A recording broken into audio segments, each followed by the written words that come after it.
Get unlimited access to all of our CPE courses at www.teachucomp.com/unlimited CPE. In this chapter, we'll conclude our discussion about basis of assets. In this lesson, we'll take a look at some other IRS publications that may be helpful when learning more about the relevance and applications of basis. Because a taxpayer must calculate basis in so many different tax situations, there are many IRS publications that relate to this topic.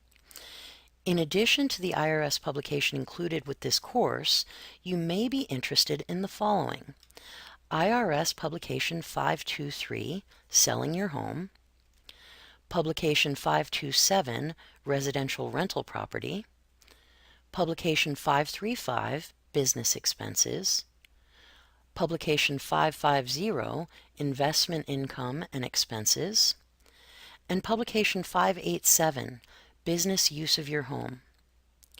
There's also a telephone hotline, especially for those who practice before the IRS. The Practitioner Priority Service is a nationwide, toll-free hotline that provides professional support to practitioners with account-related questions.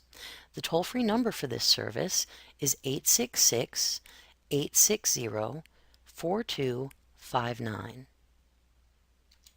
Like what you see? Get unlimited access to all of our CPE courses at www.teachucomp.com/unlimited CPE.